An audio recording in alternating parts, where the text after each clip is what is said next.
Bonjour, comment ça va et comment va la santé?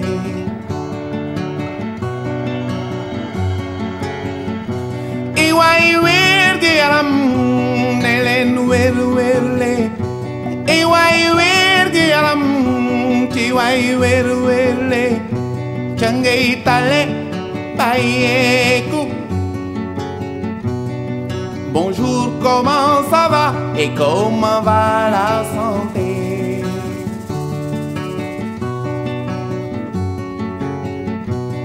Suma tante ji nekk kaw ga, tante ji nekk kaw ga, tétanos daaneel ko.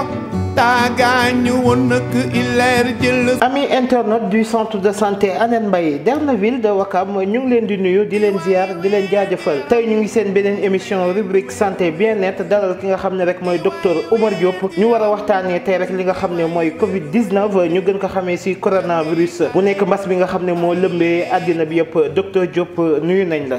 Sidia maa ngi lay fay bu baax di amaat mbégte lool ci partagé waat émission ak yéen ñëpp ak internautes yi maa ngi leen di nuyu au passage di nuyu personnel bi yëpp waa centre de santé Hann Mbaye Derneville jaaree ko ci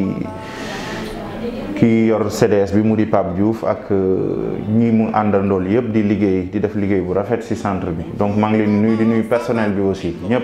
de A à Z voilà. jërëjëf docteur Oumar Diop tey ñu ñëw di waxtaanee lu am solo maanaam ñëpp xam nañ ko muy mbas bi nga xam ne moo lëmbee àddina bi ñu gën ko xamee ci li nga xam ne mooy Covid 19 wala coronavirus mu nekk mbas bu nga xam ne du Sénégal la yem àddina bi yëpp la laal mu nekk benn problème bu nga xam ne dëkk yi nga xam ne sax am nañ doole. mënuñu ci dara jamono ji di ngi nekk ku nekkaa ngi naan vaccin am na ñii naan vaccin amul nit ñaa ngi dee de gauche à droite doy na waar daal loo xam ne daal problème mondial la donc tey ñu ñëw war ci waxtaan ak yow. tey docteur Diop sama première question rek li ma laaj mooy lan mooy Covid 19. waaw Covid 19 yaakaar naa ne sax est-ce que jar na sax ñu ciy jaaraat parce que adduna bi yëpp laay wax ça a été tellement éprouvé par cette pandémie là que. yaakaar naa ne askan bi xam nañ léegi lan mooy Covid 19 su ma ko résumé rek Covid 19 benn xeetu jàngoro la jàngoro boo xam ne virus moo koy def xeetu jàngoro yi bëri na am na ay virus am na ay bactéries am na ay champignons am na ay saan aussi parasites mais bii ñuy woowee Covid moom virus la boo xamante ne du léegi dañuy jàpp ne rek mu ngi door a feeñ. mais amoon na ay xeetu coronavirus yu ñu xamoon depuis 2003 am na benn avènement bu ñuy wax SARS-CoV 2003 la génnoon te loolu benn chauve-souris moo ko doon joxe mu feeñoon ci je pense mu ngi jóge ci pays asiatiques yi fa lañ ko gisee woon. dem nañ ba 2012 beneen xeetu infection virale bu mel noonu bu ñëwee le MERS-CoV aussi feeñoon boobu ci giléem yi ñoo ko doon transmettre à l'homme te mu ngi feeñoon aussi ci Arabie Saoudite donc yàgg na genre xeetu virus yu mel noonu ci famille coronavirus yi mais nag liñ ci tàmmoon xam mooy xeetu coronavirus yooyu ci mala kese la daan dund nit mosu ko xam mosul yegg ci nit ba indil ko yenn jafe-jafe léegi nag ak coronavirus bi ñu xam bi ñu miin 2019 bi dafa jógee ci mala mën a dugg nit ba nit di commencer di développer ay symptômes ba di dem sax ci ay formes graves donc loolu la en résumé noonu la te premier cas bi njëkk feeñ c'était le 16 novembre la woon mu ngi feeñoon ci Chine benn ville bu ñu doon wax Wuhan fa la feeñee ñu dem ba benn instant ñun Sénégal mu commencé law ci àdduna dugg Sénégal le 2 mars yaakaar naa ne ñëpp kenn du fàtte date boobu le 2 mars la feeñ Sénégal bu ñu demee ba ay côté le 12 mars yooyu OMS déclaré ko comme une pandémie mondiale pandémie maanaam benn feebar boo xam ne wër na àdduna laal na continent yëpp donc en résumé loolu moom la ñuy woowee Covid 19 particulièrement voilà. jërëjëf docteur Oumar Diop ami internet du centre de santé Hann Mbaye Dernaville ñëwaat nañ tey ci seen émission bi nga xam ne rek mooy rubrique santé bien-être tey ñuy waxtaanee li nga xam ne rek mooy mbas mi di coronavirus ñu gën ko xamee ci Covid 2019. docteur Oumar Diop ma lay laaj beneen question avant may ñëw ci personnes âgées yi muy jël symptôme Covid 19. léegi fi ñu toll nii xam nga début pathologie bi feebar bi di door a feeñ yàgg ngeen gis publicité ci télé booy sëxët booy sa yaram buy tàng yooyu na sa xel ñaaw ci Covid waaye Covid léegi jàpp nañ ne du maladie respiratoire uniquement maanaam du sëxët rek lay manifesté woo du soj lay manifesté woo rek mais am na ay xeetu Covid yoo xamante ne mën na laal n'importe quelle partie ci yaram. Donc c'est une maladie systémique am na ñoo xam ne seen Covid jaaree la leen di dikkee biir bu daw simple te fekk Covid la am na ñoo xam ne seen bakken xet du leen xeeñati wala làmmiñ bi lewet duñ sentir guuy yooyu tamit c'est des symptômes mën na nekk mais yooyu du spécifiquement ni Covid la am na yeneen xeetu feebar yu ñu fi xamoon yoo xam ne day wane loolu mais signe spécifique boo xam ne buñ ko gisee rek ne lii Covid la xamaguñ ko parce que mën na laal n'importe quelle partie ci yaram nee naa la jaare sax mën na doon Covid am na yeneen ak yeneen ak yeneen am na ñoo xam ne mën nañ def ay convulsion mel ni kuy crise mu leen ne lii système nerveux bi la jaar yooyu am na ay études yu ñu ci commencé def yoo xam ne quelques cas de Covid ñoo ko waral donc nañ jàpp ne rek amul benn signe boo xam ne buñ ko gisee rek Covid nit ki nga xamante ne da ngay gis daal loo xamante ne tàmmoo ko woon miin ci sa yaram muy fièvre muy sëqët muy soj muy yaram bu tàng bu baax muy fatigue sax fatigue générale loolu sax bokk na ci signes yi nga xamante ne muy gën a ñëw mooy fatigue ñu gis fatiguement boo xam ne mosoo koy sentir sa yaram sonn lool mu durer dans quelques jours affaire bi mënul bàyyi yooyu aussi na sa xel ñaaw nga dem seet simple jaare buñ jàpp ne rek dama lekk dara sama mbir daw wala yooyu mais buy persister di ànd ak peut-être fièvre parfois demal ci docteur mu xoolal la après lu mu la wax rek nga jàpp ne loolu. jërëjëf docteur Oumar Diop donc bu fekkee ne début Covid bi amoon na ay signes yoo xam ne yooyu dañ ko fixé woon ne bu ñu gisee rek nit am ci yooyu signes rek cela veut dire que dafa Covid mais bu ñu demee ba léegi amatuñu ay signes exacts kon dañ mën a jàpp ne virus bi dafa def mutation. mën na nekk mutation te parce que dégg ngeen ko virus ci boppam noonu la mel virus yi ñu ci ëpp ci virus yi dañu xaw a instable dañuy muter très souvent. chaque année yi ça dépend ci période bu ñuy def seen mutation. mutation bu nekk ak virus bu nekk ak symptomatologie bu nekk ci ginnaawam. donc yii xëy na c'est essentiellement respiratoire yii digestif yii yeneen organes yi nga xamante ne moom moo nekk ci yaram bi. ça peut être dû à ça effectivement c'est possible mais virus encore une fois Covid liñ ci war a xam yëpp xamaguñ ko donc lu néew lañ ci xamagum c'est comme l'iceberg partie bi nekk ci biir ndox mi nit ñi gisuñu ko moo gën a ëpp sax li nga xam ne mooy feeñ ci biti donc Covid maladie bu bees la nit ñi ñu ngi koy jàng di xam de jour en jour on en sait beaucoup plus mais nag des na feebar la boo xam ne ça n'a pas tout révélé pour le moment voilà. ñu gis ne Covid bi ñi ci ëpp cas yi de décès yi ñuy enregistré yëpp ay personnes âgées la. donc ma bëggoon xam ndax Covid bi personnes âgées yi la gën a sonal ak yenn genre nit la Covid bi di sonal. ñi muy gën a sonal wax nga ko mooy personnes âgées yi personne âgée nag ku wax personne âgée tudd li ñuy wax immunosénescence maanaam ferñeent yi nga xamante ne yàlla def na ko ci sa yaram ba xam ne lépp luy infection dugg sa yaram ferñeent yooyu ñooy daw xeex ko daal di koy dindi ferñeent yooyu nit ki buy jëm mag ba dugg 3e âge jëm kaw da ngay gis efficacité ferñeent yooyu dafay des day des de sorte que moindre infection pour seen ferñeent yooyu xeex ko day doon problème dina néew seen ferñeent yooyu dina néew trop dina xaw a wàññeeku parce que du ñu mën a multiplier wu comme ça doit yow boo nekkee jeune globules yooyu noonu anticorps yooyu noonu mën nañ di offrir une réponse exacte par rapport à tel ou tel type d'infection mais booy jëm ma réponse boobu mën na xaw a sooxe donc seen ferñeent yi leen di défendre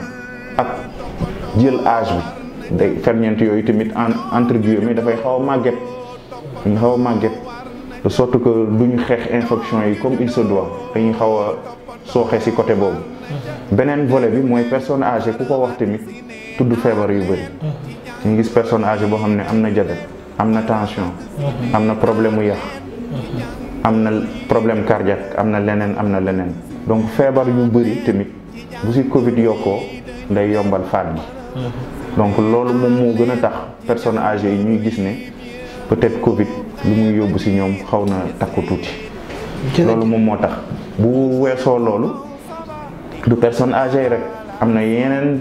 profil yoo xamante ne Covid tamit war na leen mën a sonal. ñooñu mën nañ développer forme grave yi aussi comme personne âgée. mooy ñi nga xamante ne dañu xaw a am yaram obèse trop. mooy ñi nga xam ne tamit dañu amee diabète. te pourtant duñu ay personnes âgées ñi nga xam ne dañu amee tension. te même buñ nekkul personne âgée sax mën na leen xaw a sonal ñi nga xamante ne dañu amee ay problèmes cardiaques même chose ñooñu nañu moytu bu baax a baax aussi Covid bi mën na leen tax ñu développer forme grave ñi nga xamante ne mës nañu def ay AVC ak yooyu accident vasculaire cérébral ñi ko mës a def aussi nañu xaw a moytu bu baax a baax respecter yi ñuy autorités yi sant ñu respecter ko pour bañ a am feebar bi ñuy wax Covid. jërëjëf docteur Oumar Diop ñu ñëw ci contamination Covid nu muy wàllee dafa gaaw mën nga am Covid te doo ko xam. mais asymptomatique yi ñi nga xam ne mën nañ am Covid di ko wàll ay nit di dugg ci oto mu nekk ci ñoom pendant ay jours duñ ko sentir tey loo ma mën a wax ci loolu ci wàllu contamination Covid. waaw Covid bokk na sax li tax ñu naan feebar bi dafa jaaxal mooy wàllante bu gaaw bi elle est extrêmement rapide dans sa façon de contaminer dans sa propagation autant pour moi donc nu muy wàllee dafa gaaw lool mais nag ça se comprend nit maladie respiratoire moom dafa am ay du ma ne sax maladie respiratoire parce que Covid maladie systémique la mais dafa am ay buntu yoo xamante ne dafa yomb pour jàngoro jaar fa muy bakken muy gémmiñ muy bët te nit souvent yooyam dafay ubbeeku bët day tijjeeku sa loxo day dem sa bët sa loxo mën na dem sa gémmiñ inconsciemment sa loxo mën na dem sa bakken comme si nit mën na sëxët sa kanam nga noyyi ko mu jàll donc ouverture yu naturelle yooyu orifice yooyu dafay yombal virus bi mën a dugg nit ki te du ko yëg te tamit damay dellu ci li ma waxoon rek Covid xamaguñ ci lépp xëy na études yi ñëw def si yi nekk en cours dina jéem a leeral pathologie bi de long temps large ñi gën ci xam dara. jërëjëf docteur Oumar Diop loolu am na solo ginnaaw li nga fi développé yëpp population bi am na ñu bari ñoo xam ne nanguwuñu ni Covid 19 existé na. am na ñoo xam ne dañuy naan gisuma ko Covid xaw ma ko Covid donc mu nekk benn inconscience boo xam ne dafi nekk te pourtant feebar bi mu ngi fi. ñu bëri ñàkk nañ ci seen baggen mais chiffres yooyu noonu ministère de la santé di joxe gëmuñu ko. parce que gisuñu ko am feebar bi. donc looy sensibiliser population bi. man de xaw ma ku gëmul Covid waaye man gëm naa Covid parce que c'est nous qui sommes sur le terrain. dégg nga personnel soignant bi tout le temps nit def benn vidéo dugal di sensibiliser nit ñi pour ñu gën a conscientiser wu. xëy na nag di xeex ak loo xam ne gisuloo ko. lu waay neex rek wax ci lu waay neex def ci lu waay neex wax ci lu waay neex def ci parce que du lu ñuy gis xeex ak koo xam ne gisuloo ko. dafa xaw a jafe waaye may wax ne nañu nit ñi xoolaat seen bopp. ñëw ci hôpitaux yi xool malade yi fi tëdd te mu leer ne lii Covid la testé nañ leen positif ne ñu gis état bi malade yooyu nekk ñu xool personnes âgées yi hôpital ñi ñu fi hospitalisé personnes âgées yu bari boo leen laajee ah Covid bi yow nu mu la dalee affaire yooyu ñu si ëpp si ñoom dañ naan man day xaw ma nan la ma dalee parce que man du ma génn maa ngi sama kër toog maa ngi def gel maa ngi takk masque maa ngi sama kër toog personne âgée yi loolu lañ lay wax mais loolu da nga siy jàngee lu leer que ne jeunes yi ñooy dem nekk en activité dugg si kër yi di wàll personne âgée yi loolu lu am la parce que personne âgée boo laaj ne ne génnuma dew ma fen maa ngi toog sama kër donc du keneen ku dul jeunes yi nga xam ne ñooy génn di ñëw te du ñu respecter mesures barrières yi xanaa boo génnee sa boo dugg si sa kër nga mën a raxasu avant ngay def quoi que ce soit toog boo génnee tamit nga jéem a observer les mesures barrières yi autorités yi sant ah man day gëm naa coronavirus parce que dama koy pratiquer du matin au soir chaque jour nga gis fi cas de coronavirus ak nit ki nu muy sonnee ak moyen logistique bi nekk si ginnaaw yëpp li nu muy mën a déstabiliser personnel yooyu yëpp nekk si biir bu ma déggee nit naan ba fi ñu toll nii ak adduna bi am na ñoo xam ne kenn du leen influencer si lu leen neexul ñu si ëpp si ñoom nangu nañ ko ne coronavirus lu am na bu ñu gisee nu mu wëree àdduna ñu war a gën a mën a modeste si seeni pensée def confiance aux autorités te participer à la lutte man loolu laa ci xam. jërëjëf docteur Oumar Diop ami internet du centre de santé Annette Mbaye Derneville bu Wakam ñu ngi ba tey rek ci seen émission rubrique santé bien-être dalal ki nga xam ne mooy suñu xarit bii rek di docteur Oumar Diop nekk médecin chef ci centre de santé Annette Mbaye Derneville tey mu ñuy développé rek li nga xam ne mooy Covid 19. docteur Diop ñu gis fan yi état bi yàgg na ko def sax defoon na ko couvre-feu. mu defoon ko fi couvre-feu bi doon commencé 20h ba 6h du matin. après ñu gis ne même couvre-feu bi bañ ko defee woon cas yi xawoon na wàññeeku ba ñuy dem di noter ay 15 cas par jour population bi bàyyi waat seen loxo reprendre seen i habitude oto yi fee sàddeel nit ñi bi ñuy dem si restaurant yi duñ sol masque bi ñu hôtel yi ñu tijjiwaat ko automatiquement après ñu gis cas yi commencé yokku cas yi di yokku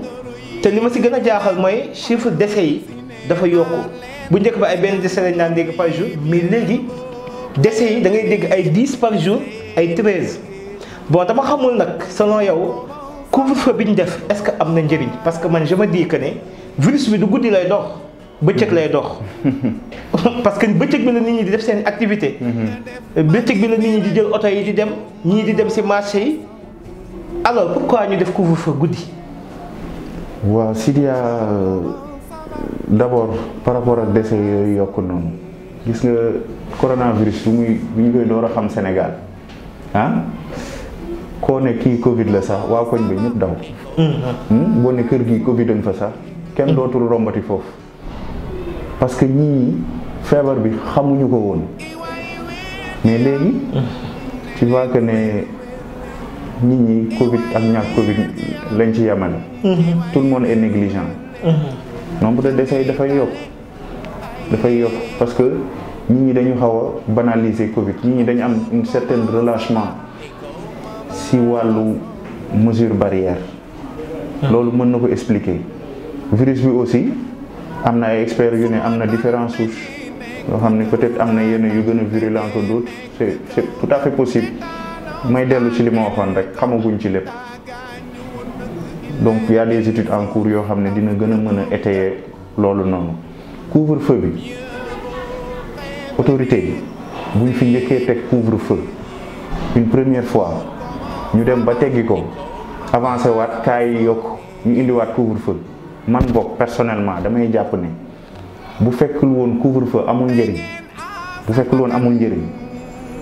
duñ indiwaat couvre-feu parce que jotoon nañ am première expérience su couvre-feu ci mois yi ñu weesu donc ñoom balaa ñuy indiwaat couvre-feu def nañ seen bilan par rapport ak premier couvre-feu bi donc bu ñu defee bilan gis ne peut-être bilan bi am na couvre-feu boobu ñu njëkkoon a def ndax am na lu mu apporté bu ñu jugé que ne am na lu mu jotee apporté normal la ñu indiwaat couvre-feu parce que dañuy bëgg a amaat même résultat wala yu ko gën couvre-feu bi dans tous les cas même wax nga ko virus du dox guddi rek di nelaw bëccëg virus bi il est tout le temps actif matin au soir pendant 24 heures virus bi lay circuler mais nag bu ñu jëloon sax benn 1 heure de temps ne bu kenn circuler bu kenn bouger dina am sax lu ñu wàññi ci transmission. donc nañ jàpp ne couvre-feu c'est pour limiter les interactions sociales la nuit xam nga suba gi c'est les activités professionnelles qui priment mais guddi y a d'autres activités dem soirée entre amis dem restaurant wala dem ci yenn bërëb yi yooyu yëpp bu ñu ko freiné tamit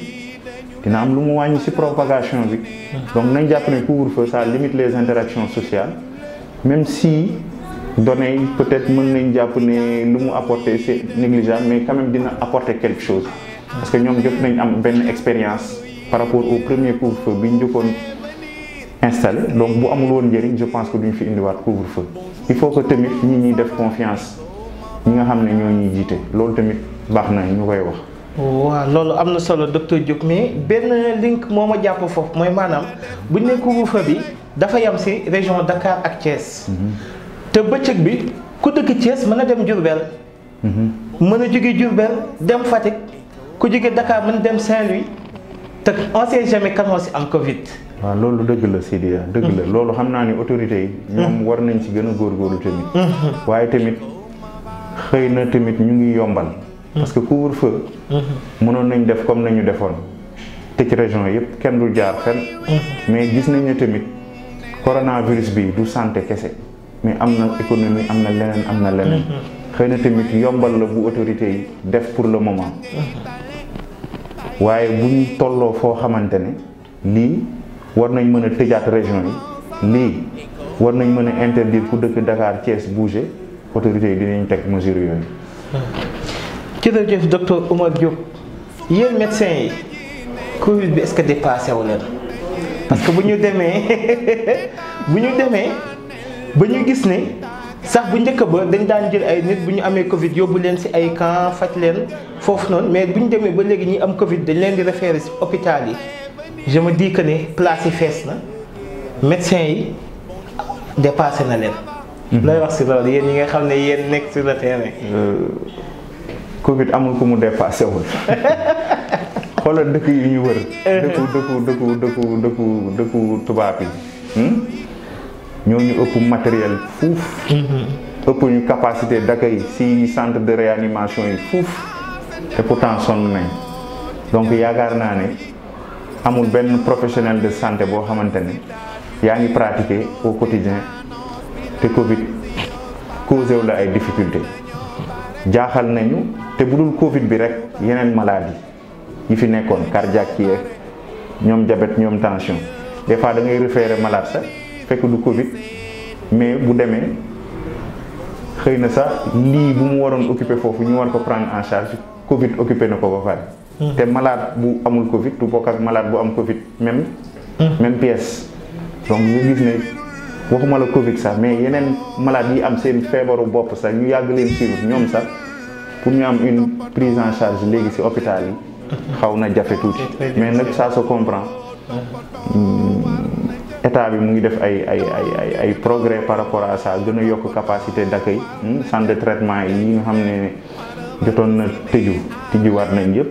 médecins yi dellu si nañ ci centre de traitement yi ñu ngi def lu ñu mën mais yooyu xam naa ne gouvernement bi à travers le ministre de la santé ñoom dinañ ci apporter ay solutions. donc amul ku mu sonalul ci fi ñu toll nii. c'est vrai jërëjëf docteur Oumar Diop vaccin. le mot vaccin nag médecin yu bari jamono ji bëgguñu ci wax mais keroog dama seetaan benn vidéo en Italie ñu gis ne population bi sax ci boppam ñoom ñoo génn di refuser vaccin bi leen proposé donc mu nekk vaccin bu nga xam ne gars scientifique yi leen génne nañ ko mais nit ñi d'accord ñu ci vaccin boobu. d'abord vaccination il faut askan wi xam lan la d'abord lan mooy intérêt ñu vacciner nit ñi. est-ce que feebar la tamit boo xam ne jar na ñuy vacciner nit ñi est-ce que Europe États-Unis Asie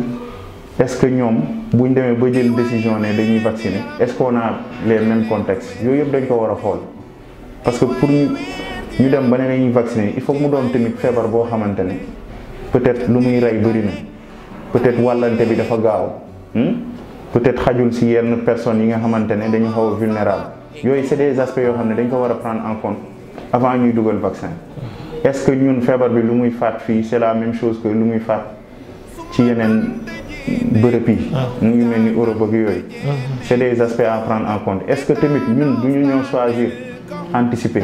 parce que boo gisee feebar bu muy door a ñëw Europe sonnoon nañ ñun Afrique bi ñu yégee ne Europe États-Unis Asie xaw nañ sonn ñun dañ teel a jël les devants ba jàngoro ji tamit loolu tamit ça s'explique pourquoi Afrique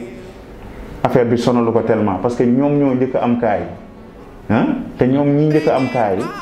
ñun dañ jàng ci ñoom jël suñuy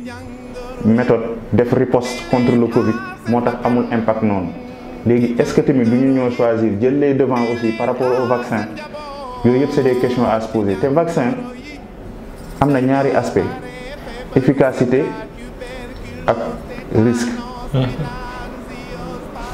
bépp vaccin boo xamante ne efficacité bi dépassé wul 50%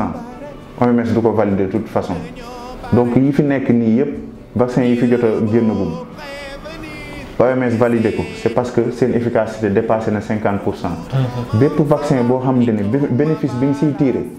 ça ne surpasse pas les risques maanaam effet secondaire yi mën a def bu dee njëriñ li ëppul lu mu mën a lor loolu kenn du ko proposé yaakaar naa ne aspect yooyu yëpp nag ñu ñu jiite vraiment duñ ay profane jot nañ ci gëstu jot nañ seetaat ba yaakaar ne vaccination mooy lii gën ci ñun ñoo leen fi teg nañ leen wóolu bàyyi lépp ci loxoy yàlla lu mu laaj ñu def ko man loolooy sama avis par rapport à ça ñu fi teg nañ leen wóolu ñu def li ñu war a def. jërëjëf docteur Oumar Diop ami internaute du centre de santé Hann Mbaye Derneville yéen a ngi ba tey seen émission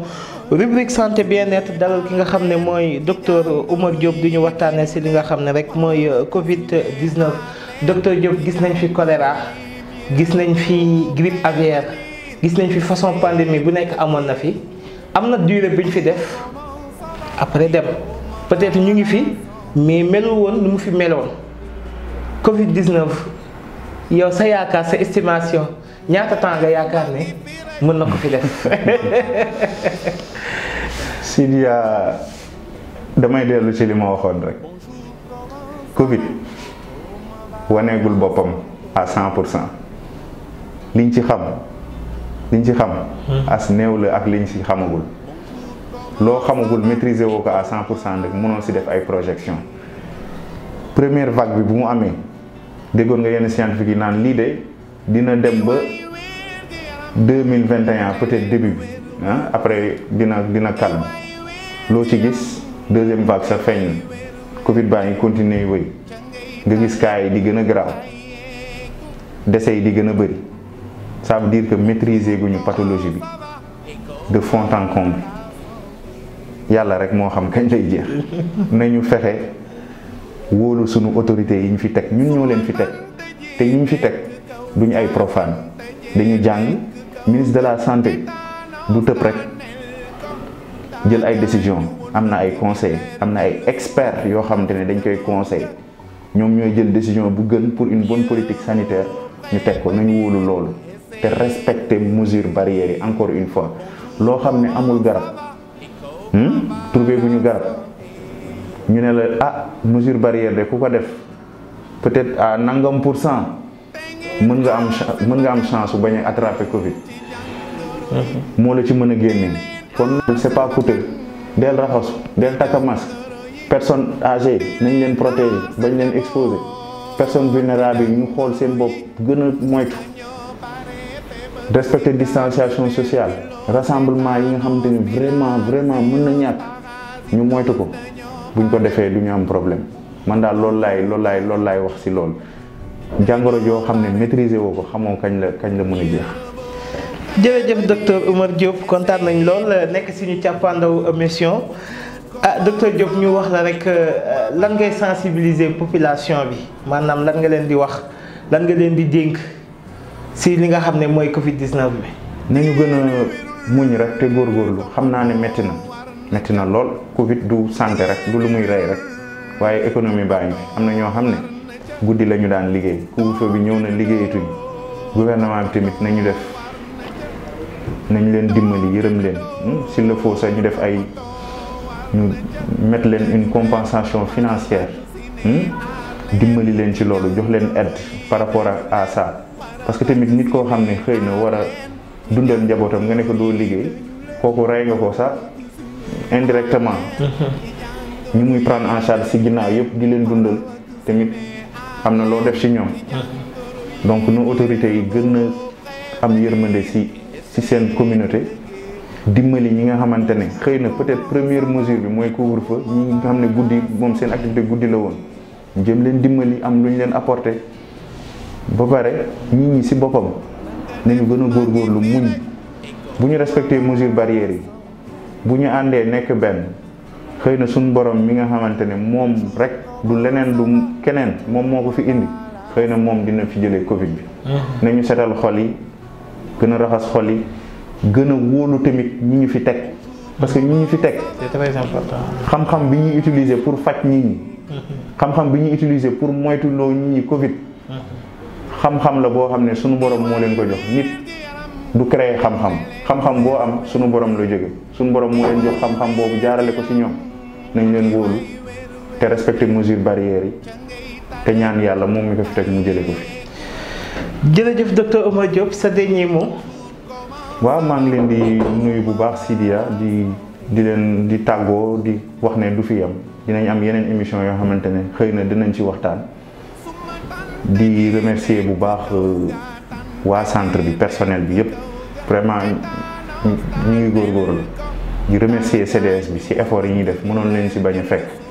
ñoom vraiment lépp loo xamante ne soxal na centre bi soxal na communauté Wakam ñu ngi ciy xar seen tànk tubéy loolu maa ngi leen ciy jaajëfal di jaajëfal sunu maître yëpp yi nga xamante ne ñooy def si ñun xam-xam ba ñu mën a toog ak yéen di wax si lii xëy na sax am na ñoo xam ne ñooñu si ëpp xam-xam fuuf mënoon nañ ci wax waaye nag yàlla ñun la cëralee peut-être chance boobu ñu toog peut-être di wax ak yéen mais nañ jàpp ne ci ginnaaw am na ñeneen ñoo xamante ne xam-xam bi ñuy wax di ko génne fii ci ñoom la jóge. jërëjëf docteur Oumar Diop looy dénk tamit aussi internetu centre de santé Hann Mbaye Derneville à propos si émission yi ñuy def képp koo xam ne rek am na lu nga xam ne bëgg na ko xam nga wax ko mu bàyyi ko si commentaire yi. waaw léegi da ngay cliquer rek si commentaire yi lépp lu la soxal si muy si émission yi wala sa si ANET centre de santé Hann Mbaye Derneville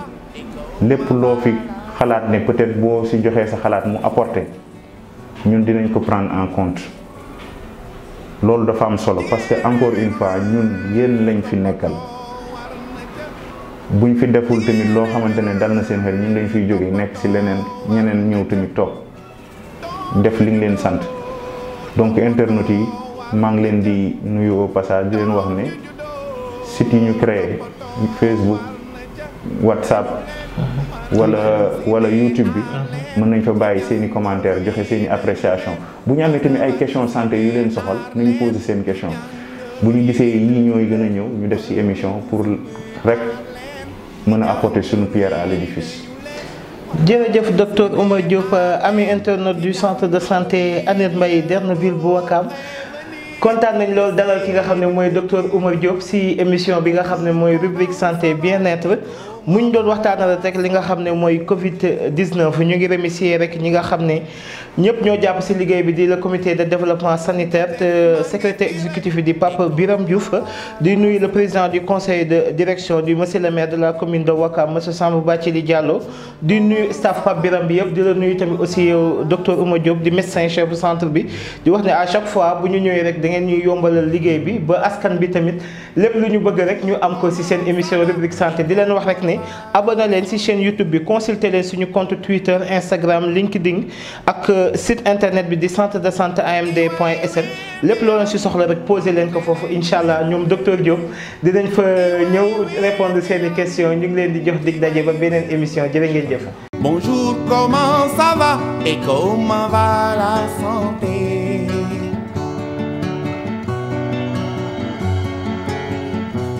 Iwaay wér gi yaram ne leen wér wérle iwaay wér gi yaram ci waay wér wérle ca ngay tale bàyyeeku. Bonjour, comment ça va et comment va la santé?